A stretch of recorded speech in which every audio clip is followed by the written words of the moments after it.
Allah Subhanahu wa taala menegaskan dalam Quran bahawa akhir perjalanan hidup kita ialah kepada Allah Subhanahu wa taala. Allah berfirman, wa anna ila rabbikal muntaha. Sesungguhnya akhir perjalanan kamu ialah kepada Tuhan kamu Allah. Kerana itu kita mestilah menjalani jalan Allah yang benar-benar boleh sampai kepada Allah Subhanahu wa taala. Secara umum semua kita tahu jalan yang menyampaikan kepada Allah.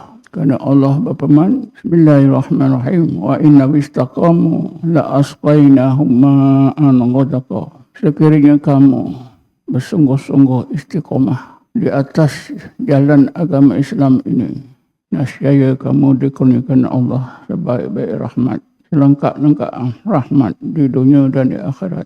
Jadi secara umum kita ketahui, tersedar agama Islam itulah agama yang mengandungi ciri-ciri ajaran yang bila kita amalkan menjamin kita sampai kepada Allah Subhanahu wa taala.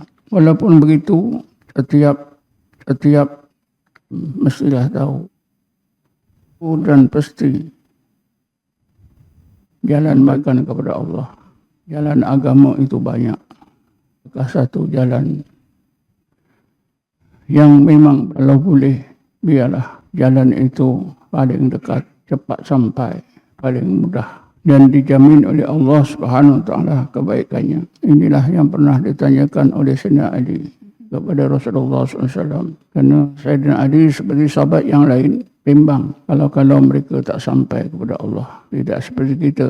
Kita tidak pernah membimbangkan kalau kita tidak sampai kepada Allah. Para sahabat Nabi siang malam membimbangkan nasib diri masing-masing. Adakah mereka boleh sampai kepada Allah ataupun tidak? Jalan mana yang mesti dilalui?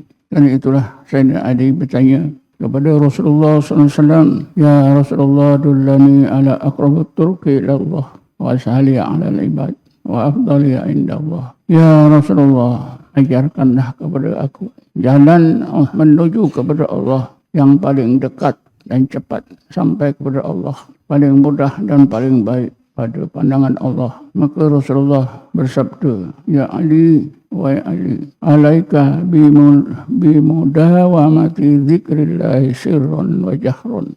Wahai Ali, kalau engkau mau jalan yang dekat dan cepat sampai kepada Allah, mudah diamal, paling baik di sisi Allah, wajiblah di atasmu sentiasa berzikrullah. Sama ada secara jihad, secara sir, tanpa suara di dalam hati, maupun zikir jihar, ada suara.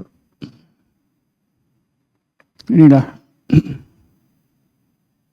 jalan yang diterangkan oleh Rasulullah SAW. Yang bila kita lalui, sangat dekat dan cepat sampai kepada Allah. Paling mudah, tidak susah, tidak payah. Tidak memerlukan tenaga, tidak memerlukan keuangan, tidak memerlukan masa yang panjang. Dan paling afdal, paling baik di sisi Allah SWT, paling banyak pahala, iaitulah zikrullah. Dan itulah tuan-tuan, ilmu dan amalan zikrullah ini paling banyak disentuh oleh Allah dalam Quran berbanding dengan amalan-amalan yang lain. Sehingga amalan zikrullah ini Allah perintah supaya kita lakukan sepanjang masa. Bismillahirrahmanirrahim. Wadhkur isma rabbika bukratan wa asila. Sebut dan ingatlah nama Tuhan kamu Allah sepanjang masa siang dan malam. Amalan zikrullah merupakan satu amalan yang tidak dikaitkan dengan waktu. Karena amalan zikrullah itu sepanjang waktu, setiap detik. Dan karena itulah maka amalan zikrullah ini amalan yang satunya amalan dalam Islam yang tidak boleh dikodok. Karena zikrullah setiap waktu. Kalau hari ini kita tak berzikir, kita tak boleh kodok besok. Karena besok ada zikirnya. Kalau jam 11 kita tak ingat Allah, sampai jam 12 kita tak boleh kodok jam 1 sampai 2. Karena jam 1 sampai 2 ada hak zikir.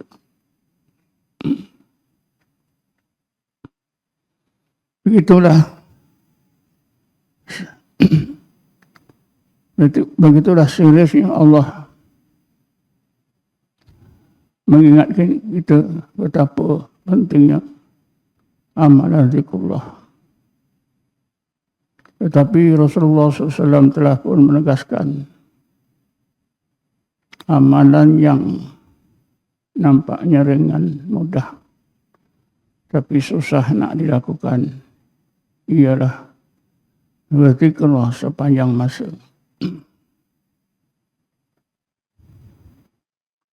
Dan itu sesiapa yang berjaya berzikir sepanjang masa, dia adalah merupakan seorang mukmin yang hebat. Karena dikurniakan Allah kemampuan untuk zikir. Untuk zikir setiap masa, siang dan malam, jaga maupun tidur. Memang manusia itu ada sifat degil, ada sifat membantah, macam tak percaya. Masih mengutamakan amalan-amalan yang lain. Padahal Allah Subhanahu wa taala terangkan bahawa zikrullah itulah paling besar, paling banyak kebaikannya. Wala zikrullahi akbar. Kita bukan tak dengar, kita bukan tak tahu, tapi entah macam mana. Mungkin inilah kejayaan syaitan yang sentiasa menghalang orang-orang mukmin daripada mengingati Allah. Wa yasuddakum an zikrillah. Mereka itu sentiasa menghalang kamu dari zikrullah. Memang kita hairan. Amalan zikrullah sangat mudah. Duduk, diam pun terus boleh berzikir. Tapi kita mengutamakan amalan-amalan lain yang kita fikir lebih baik. Kalaulah ada dua orang di dalam sebuah masjid, yang seorang solat,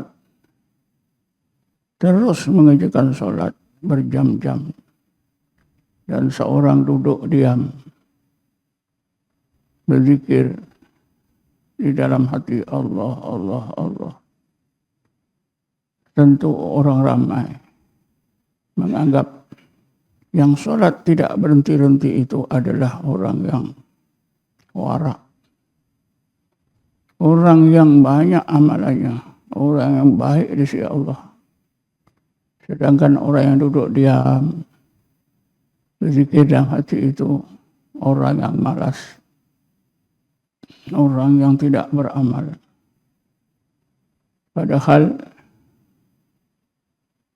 orang yang duduk diam berzikir itulah lebih baik. Walaupun ulama sudah menerangkan berpuluh-puluh kali, itu yang keras hati tetap tidak mendengar ingatan orang-orang alim. Kita tetap buat apa yang kita mau.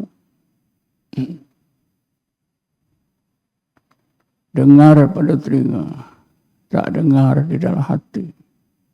Inilah yang disebut dengar tapi tak dengar. Bila kita dengar tapi hakikatnya tak dengar, itu adalah satu bahaya. Karena itu adalah sifat orang-orang musyrikin Mekah. Bismillahirrahmanirrahim. Wa idza tad'uuhum ilal huda la yasma'un. Ya Muhammad, orang-orang kafir Quraisy Mekah itu apabila engkau ajak mereka berpegang kepada hidayat Allah, mereka tak dengar. Suara Nabi, ajakan Nabi, telinga mereka dengar, tapi hati mereka tak dengar. Itulah kalau orang Quraisy, kafir Quraisy Mekah patut telinga dengar, hati tak dengar. Tapi sebaliknya kalau kita orang-orang mukmin, tentulah tak patut. Patutnya telinga dengar, hati juga dengar. Memang susah di akhir zaman ni para ulama mengingatkan orang ramai supaya menyiapkan zikrullah, tak berjaya. Mereka tukar amalan-amalan lain. Ada yang menukar zikrullah dengan politik. Berpolitik sepanjang masa, siang malam. Mereka menganggap politik ini pahalanya besar. Ada yang berpuasa sepanjang bulan, sepanjang minggu. Ada yang puasa Senin Khamis. Tak mau meninggalkan ibadat puasa. Tapi untuk zikir 5 minit sangat sukar. Padahal duduk zikir 5 minit itu mungkin jauh lebih baik daripada puasa.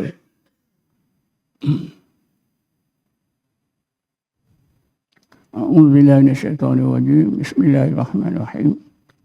Wassalatu wassalamu ala ashrafil anbiya'i wal mursalin sayyidina Muhammadin wa ala alihi washabihi ajma'in. Allahumma ighfir lana warhamna, Allahumma ighfir lana warhamna, Allahumma ighfir lana warhamna li abaina wa ummahatina wa li jami'il muslimina wal muslimat wal mu'minina wal mu'minat bi rahmatika ya arhamar rahimin. Rabbana zalamna anfusana wa lan taghfir lana wa tarhamna lanakunanna minal khasirin. Allahumma aqsim lana min khashyatika ma tahulu bihi bainana wa baina ma'asik.